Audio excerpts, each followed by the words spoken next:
What's going on, everybody? It's Faye Dating Coach Elliot Scott, and we are going to talk about why a woman who is a little bit more cold tends to be a little bit better with men. Now, I'm going to break down a lot of psychology here. I'm going to go deep into some topics, so let's jump right into it, okay?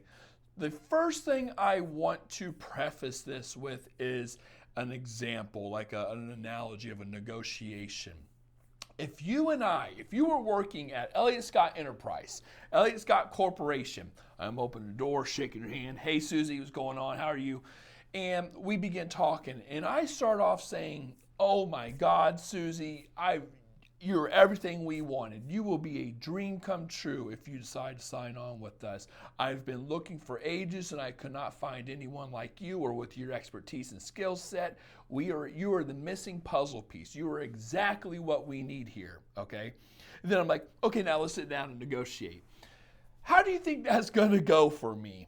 It's not going to go well. You could, if you wanted to, ring me out and raise your salary, your conditions, your paid vacation, whatever. And I'm just like, oh man, Susie, you got a lot of stuff you're bringing to the table, but god damn, like, come on, man, right? It's not going to go well for me. And in dating, it is no different. What you have to understand, so here's what I want you to do. I want you to change your mindset on what dating actually is. Ladies, I say it all the time. Women do not like this, but dating is transactional. Love is sacrificial. Love is where, you have to sacrifice things to keep it afloat, and how much you're willing to sacrifice, I think, to some extent, it's not just this, but it's a piece of the pie, shows how much you love and you're willing to, make sacrifice to make this work. And dating, again, is very transactional. Doesn't mean what I'm doing is not from the kindness of my heart. I just want something out of it too. There's just no reason for a man to heavily invest in a woman who is not his girlfriend unless he's getting something in it from, or getting something in return. Now again, that doesn't always have to be sex. It could be, hey, I'm trying to take you out because I'm trying to get in your pants, but it could also be, I'm trying to take you out to get to know you or to win you over, right? Maybe so you see me as boyfriend material. It can be that. But it has to be it is pretty transactional. And the reason I keep on using this definition or this word is you have to understand he's investing in you to get something out of it. Whether it's good or bad, right? That's subjective. Whether it's good or bad, but he's investing something to get out of you. I'm not saying be a cold B word. I'm not saying be, hard to read, but if you are making it extremely easy for a guy, okay, then he doesn't even have to play the game.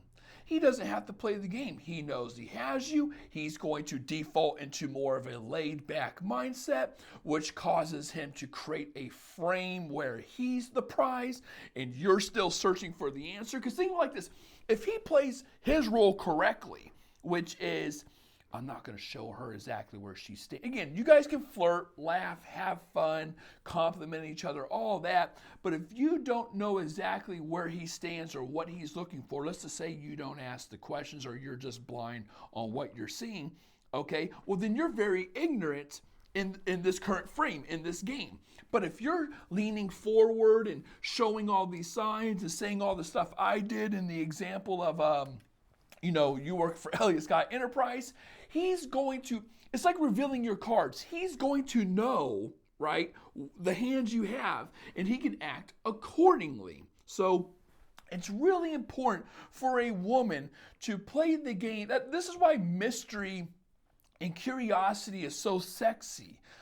In a lot of things, whether it's some type of art like a movie or something, or just interactions. Curiosity draws us in. We want to know where we stand. We want to know what happens next. Humans need clarity from an evolutionary perspective, okay? We do not get as far as humans stumbling our way. No, we had answers. If I saw a bush move, right, a little twitch in the bush, I didn't sit there and be like, huh, well, I wonder what that is, and like ignore or even ignore it and just sit there. No, if I saw it move, I had to react accordingly to it. Because if I sat there, I might have been okay, but there's a chance a lion would have jumped out from out of the bush, and I would not be here talking to you today, right? So I had to react and step back. Again, dating is no different. When you are a cold woman, you are harder to read. And when a guy already has some type of interest in you, what does this mean? He's going to reveal, or he's going to invest more to try to get you to reveal it. Because you have to think logically. There is a point of, I guess, diminishing returns for both of you. And what I mean by this is, if he keeps on investing and you don't cave in ever, well, it's diminishing returns for you, which means, or diminishing returns for him, which means, okay, I need to stop doing this. It's not paying off. And kind of vice versa. You will think it's a good idea, but you can only do this for so long before you actually lose him, because we want to know our investment is paying off. But the problem with a lot of you women is you're not even letting a guy invest. Well, you think you do, but it's until you like him that you just open the floodgates. And we ain't talking about your legs. You just open the floodgates, right? And then the guy's like, oh, okay, I got her. This is easy, okay? So that's the first reason why I think not being cold, but I always talk about it in terms of intent versus premise. If you don't know what that is, check my guides. Links are down below. I go into a lot more detail on power dynamics, framing, context, intent versus premise, and all of that, again, down below. The second reason it's better to be colder is we are a species of risk avoidance. And again, I know I say this in a lot of videos, but I have to really beat this in. It's so important if you just change your mindset to this stuff, okay? We are a species of risk avoidance. And the reason I'm bringing that up here is, think of it like this. If I know you're a nice girl, if you're very telling in your behavior on what you're looking for, looking for in terms of intent, like you're looking for a relationship and you're wanting it with me, not that you're just looking for a relationship, but you're wanting with me, that you really like me, you're giving off all these tells. If I was an emotionally unavailable man, wouldn't it be better to go after someone like you who is more giving, caring, forgiving?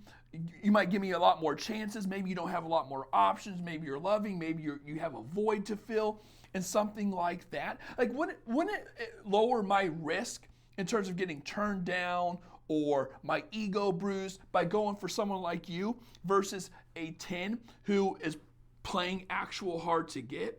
Of course it will. So women, I always tell my clients, they'll come to me and say, why do I keep on attracting the same type of guys? And it's two reasons. One, you have a horrible three reasons. A lack of self-respect, like you don't have a standard. You think you do, but a lot of women, I'm not saying you don't, I'm saying people who came to me. You think you have a standard, you don't.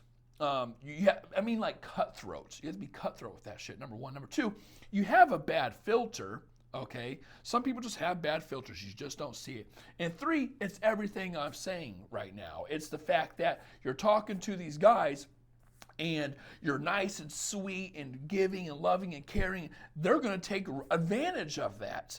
And you are going to be hurt because you're doing the moral thing, the righteous thing, and it's gonna kick you in the butt. From an evolutionary perspective, lying has a reward system. Now, I'm not saying he's lying to you or that you should lie, but wouldn't it be better if you were playing a little, again, I hate saying games are hard to get, but if you were playing a little more mysterious, we'll say the word mysterious, you had a little bit more of a premise. Again, check the guys, you want to know what that is. But if you have a little more of a premise, if you were a little more mysterious and he was a little more curious, that will save you in so many ways. You're slowing the game down. You're getting a guy to invest more. You're spreading out the days and weeks. So You can get more intel and filter him better. On top of that, you're not as gullible, okay? He has to invest. He's actually putting something in there. That is a much different game than if you were to just sit there and be like, oh, this guy's really investing. He's going 0 to 100. I know that sounds like a red flag, but I think he just, I watch Elliot's videos. He might be love bombing, but I feel like he just really likes me. He's a good guy. There's something different about this one. Women say that shit all the time.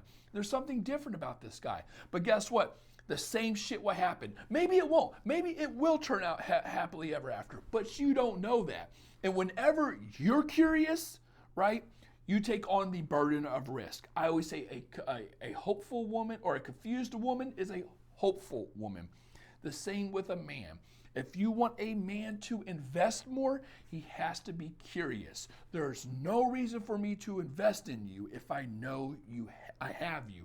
That is just wasted resources, okay? So if you want to check all that stuff out, again, please get a session with me. We'll break it down.